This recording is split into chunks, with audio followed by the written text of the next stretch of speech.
পাহাড়ের এক ঘাস বনে হাঁসের একটি বাসা ছিল। সেই বাসায় সে একটি ডিম পাড়ে। একদিন এক ধূর্ত শিয়াল এসে হামলা করলো মা হাঁসের বাসায়। তুমি এসব কি করছো? তুমি আমার ডিম নিয়ে যেতে পারো না, ওটা আমার ডিম। যদি ভালো চাও তাহলে এক্ষুনি এখান থেকে চলে যাও। আমি তোর ডিমগুলো খাওয়ার জন্য কত আশা করে বসে আছি, আর তুই কিনা আমাকে চলে যেতে বলছিস। আর আমি যদি না যাই তাহলে তুই কি করবি? আমি তোমার সাথে লড়াই করব। যতক্ষণ আমার শরীরে প্রাণ থাকবে ততক্ষণ আমি লড়াই করে যাব। তুমি আমার ডিম খেয়ে তো দেখাও, তোমাকে আজ আমি মেরে ফেলবো। মা হাঁসের এমন ভয়ঙ্কর মাতৃ রূপ দেখে শিয়াল কিছুটা ঘাবড়ে গেল এবং ভয় পেয়ে সেখান থেকে পালিয়ে গেল। ভগবান, তোমাকে অসংখ্য ধন্যবাদ। তুমি সাহস না দিলে শিয়াল আজ আমার ডিমটা খেয়ে ফেলতো। ওই বাসায় মা হাঁস একাই থাকতো, কারণ কিছুদিন আগে এক শিকারী তার সঙ্গীকে মেরে ফেলেছিল। সে এখন শুধু ওই ডিম থেকে বাচ্চা হওয়ার আশাতেই বেঁচে ছিল। ওই শিয়াল আমার বাসা চিনে ফেলেছে, আর জঙ্গলে তো খাবারও তেমন পাওয়া যায় না। আমাকে খাবার আনতে খুব দূরে যেতে হয়। আজকে তো আমি আমার ডিমটাকে বাঁচিয়ে নিয়েছি, কিন্তু ওই শিয়াল যদি খাওয়ার আশায় আবার চলে আসে। আমি একটা কাজ করি, আমার ডিম নিয়ে অন্য কোনো নিরাপদ জায়গায় চলে যাই। এই ভেবে মা হাঁস তার ডিমটি নিয়ে অন্য জায়গায় যাওয়ার জন্য বেরিয়ে পড়ল। ডিমটি রক্ষা করতে গিয়ে তার খুব কষ্ট হচ্ছিল, তবুও সে থামল না। সন্ধ্যা হওয়ার আগে সে নদীর পাড়ে পৌঁছালো এবং সেখানে এক পাখির ছেড়ে যাওয়া একটি ভাঙাচোরা বাসা দেখতে পেল। এই বাসা তো ভেঙে গিয়েছে, মনে হয় না এখানে কেউ থাকে।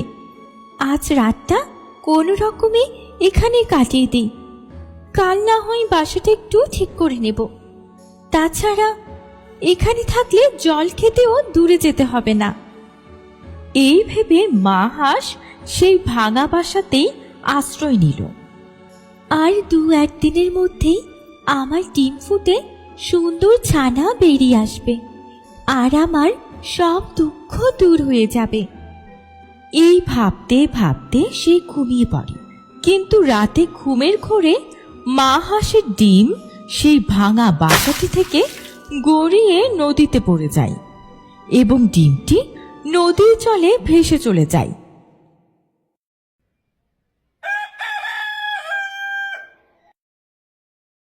সকালে ঘুম ভেঙে চোখ খুলে মা হাঁস দেখে তার ডিম বাসায় নেই।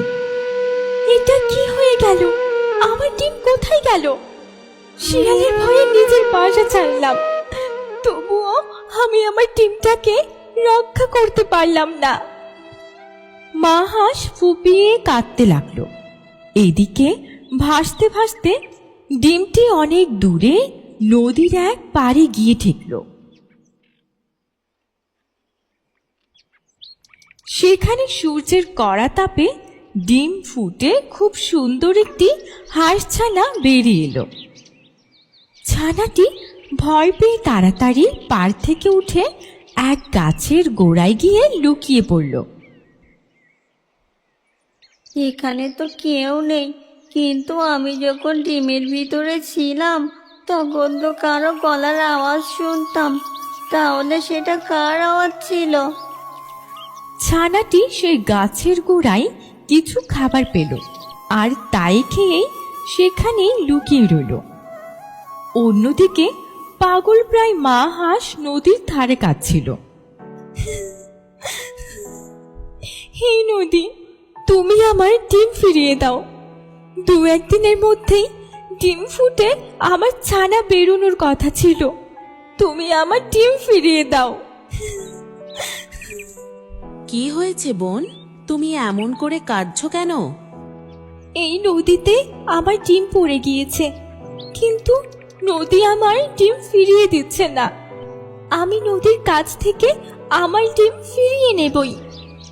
কা কা বাপন, মনে হয় ডিম হারিয়ে দুঃখে বেচারি একেবারে পাগল হয়ে গেছে। ও ওর স্মৃতি হারিয়ে ফেলেছে। তুমি আমার সাথে চলো। নদী আমাকে বলেছে যে সে তোমার ডিম ঠিক ফিরিয়ে দেবে। কিন্তু নদী আমার সাথে কথা বলছে না কেন? সে আমার ডিম চুরি করেছে বলে ভয় পাচ্ছে। যদি সে আমার ডিম ফিরিয়ে না দেয় তবে আমি নদীর সব জল খেয়ে নেব। বাপন, একে সাথে নিয়ে যাওয়াই ভালো হবে, একেবারেই পাগল হয়ে গেছে। নদী আমাকে বলেছে যে সে তোমার ডিম ঠিক ফিরিয়ে দেবে।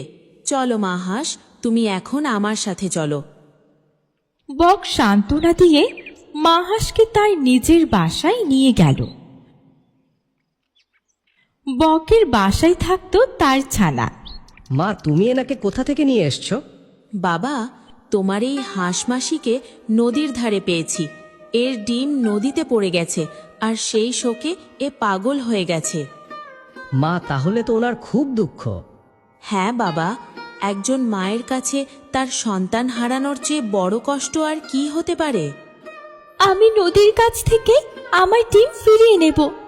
নদী যেখানে লুকিয়ে রাখুক, সে রাখতে পারবে না। এভাবেই বেশ কয়েকদিন কেটে যায়। নদীর পাড়ে লুকিয়ে থাকা হাঁসছানাটিও একটু বড় হয়।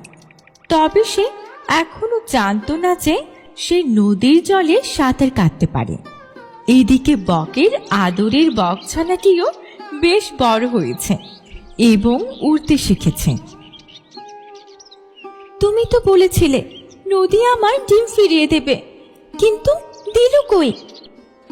বাপন, এর শরীরে প্রাণ তো আছে, কিন্তু এ বেঁচে থেকেই মরে গিয়েছে। আমরা তো কিছুই করতে পারবো না। বাবু, তুমি এবার শান্ত হয়ে বসো। সেই কখন থেকে উড়ছো, তোমার কষ্ট হবে।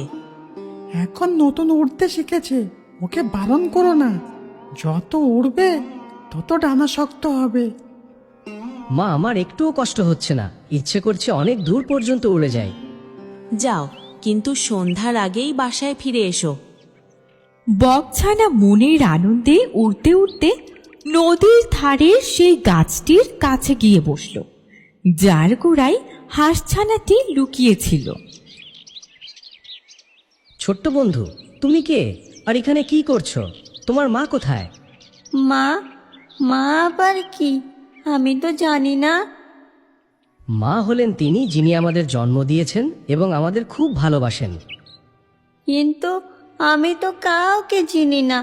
ডিমের ভিতরে থাকতে একটা গলার আওয়াজ শুনতাম, কিন্তু ডিম থেকে বেরোনোর পর কাউকে দেখতে পাইনি আমি। নদীর পাড়ে জন্ম নিয়েছে আর কাউকে দেখতে পায়নি? একে দেখতেও তো একদম হাঁস মাসির মতো। তুমি কি উড়তে পারো? না, আমি তো জানি না কিভাবে উড়তে হয়, আর কোনোদিন তো আমি উড়িও নি। সন্ধে হয়ে আসছে, আমি তাড়াতাড়ি বাসায় ফিরে মাকে সব বলি। বকছানা বাসায় ফিরে বকমাকে সব কথা খুলে বলল। পরদিন সকালে বকছানা তার মা বক আর মা হাঁসকে নিয়ে সে গাছের গোড়ায় গেল। হাঁস বোন, এবার তুমি নদীর কাছে তোমার ডিম ফেরত চাও। হে নদী, ও নদী, তুমি আমার ডিম ফিরিয়ে দাও। আমি কবে থেকে অপেক্ষা করছি। মায়ের সেই চেনা গলার আওয়াজ শুনে হাঁসছানাটি ঝোপের আড়াল থেকে দৌড়ে বেরিয়ে এলো। মা, আমার মা, আমি আমার মাকে খুঁজে পেয়েছি। এই তো সেই গলার আওয়াজ যা আমি ডিমের ভিতর থেকে শুনতাম। মা হাঁস তার বাচ্চাকে দেখেই চিনতে পারল এবং আনন্দে ডানা প্রসারিত করে তাকে জড়িয়ে ধরল। এভাবে বক ও বক ছানার সাহায্যে মা হাঁস তার হারানো ছানাকে ফিরে পেল।